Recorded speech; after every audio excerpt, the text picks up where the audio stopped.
नमस्कार, मैं हूं प्रीति और आप देख रहे हैं विंध्या टाइम्स। आज हम बात करने वाले हैं मध्य प्रदेश के बदलते मौसम के मिजाज की, जो पिछले कुछ दिनों से प्रदेश भर में चर्चा का विषय बना हुआ है।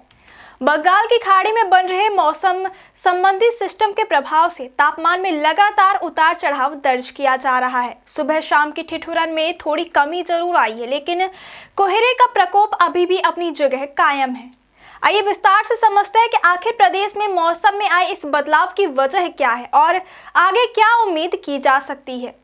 मध्य प्रदेश में पिछले कुछ दिनों से तापमान में उल्लेखनीय बदलाव देखने को मिल रहा है। आमतौर पर नवंबर के इस समय में जहां शीतलहर का प्रभाव बढ़ता है, वहीं इस बार हालात अलग है। इसके पीछे एक प्रमुख कारण है बंगाल की खाड़ी और स्ट्रेट ऑफ मलक्का क्षेत्र में बन रहा अवदाब और हवाओं का बदलता रुख। भोपाल मौसम केंद्र के मुताबिक स्ट्रेट ऑफ मलक्का के मध्य भागों पर एक ऊपरी हवा का चक्रवाती परिसंचरण सक्रिय है। इसी के प्रभाव से दक्षिण अंडमान सागर और आसपास के क्षेत्रों में एक निम्न दबाव क्षेत्र मौजूद है। यह सिस्टम पश्चिम उत्तर पश्चिम दिशा में लगातार आगे बढ़ रहा है और 24 नवंबर तक बंगाल की दक्षिण पूर्व खाड़ी में एक डिप्रेशन का रूप ले सकता है।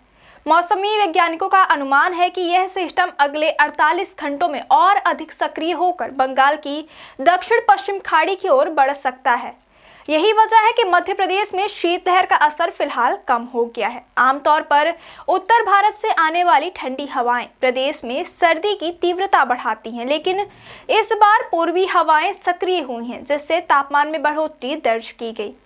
मौसम विभाग का कहना है कि अगले 5 दिनों तक प्रदेश में इसी तरह का मौसम बना रहने की पूर्व संभावना है। कोई भी शीतलहर की चेतावनी फिलहाल जारी नहीं है। हालांकि सुबह के समय हल्का से मध्यम कोहरा बने रहने की संभावना है। आपको बता दें कि मौसम विभाग के मुताबिक जब न्यूनतम तापमान 10 डिग्री सेल्सियस उससे कम हो या सामान्य से 4.5 डिग्री सेल्सियस कम हो, तब शीतलहर चल रही मानी जाती है। यदि तापमान 10 डिग्री सेल्सियस से कम हो और सामान्य से 6 डिग्री सेल्सियस या अधिक कम हो, तब उसे तीव्र शीतलहर कहा जाता है। लेकिन फिलहाल प्रदेश में ऐसी स्थिति अगले कुछ दिनों तक देखने को नहीं मिलेगी। अब बात करते हैं शनिवार के मौसम की। कौन सा शहर कितना ठंडा रहा? शनिवार का दिन कई शहरों के लिए ठंड से भरा हुआ था। हालांकि शीतलहर की कमी के चलते कुछ स्थानों पर राहत भी मिली। चलिए एक एक करके प्रदेश के विभिन्न हिस्सों के तापमान और हालात पर नजर डालते हैं। पचमढ़ी इस समय प्रदेश का सबसे ठंडा स्थान रहा, जहां का न्यूनतम तापमान 6.2 डिग्री सेल्सियस दर्ज किया गया। पहाड़ी इलाका होने के कारण यहाँ ठंड सामान्य से ज्यादा तेज रहती है। राजगढ़ ने भी ठंड महसूस की। यहाँ तापमान 8.2 डिग्री सेल्सियस रहा, जो सामान्य से कम है और शीतलहर जैसे हालात का संकेत देता है। वहीं दूसरी तरफ नर्मदापुरम और मंडला में दिन का तापमान 30.8 डिग्री सेल्सियस तक पहुँच गया, जो नवंबर के लिए असामान्य रूप से अधिक है। दिन और रात के तापमान के इस बड़े अंतर से भी मौसम में उथल पुथल महसूस की जा रही है। भोपाल में न्यूनतम तापमान 9.4 डिग्री सेल्सियस दर्ज किया गया। इंदौर में पारा 9.4 डिग्री सेल्सियस तक पहुंचा।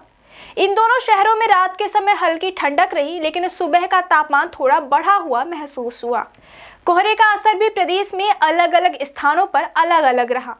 नर्मदापुरम, ग्वालियर, खजुराहो, रीवा और सतना में सुबह के समय दृश्यता 500 मीटर तक सीमित रही। भोपाल, दतिया, इंदौर और जबलपुर में दृश्यता लगभग 1000 मीटर रही, जो मध्यम कोहरे का संकेत है। गुना, ग्वालियर, सतना, रीवा और खजुराहो में कोहरे की स्थिति 500 से 1000 मीटर तक दर्ज की गई। सबसे ज्यादा ध्यान देने वाली बात यह रही कि खरगोन में शीतलहर जैसा प्रभाव महसूस किया गया, भले ही आधिकारिक तौर पर चेतावनी जारी नहीं की गई थी।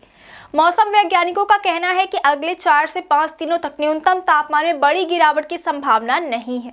शीतलहर से राहत बनी रहेगी। सुबह सुबह हल्का कोहरा पड़ेगा, वहीं दिन में धूप हल्की गर्माहट लेकर आएगी।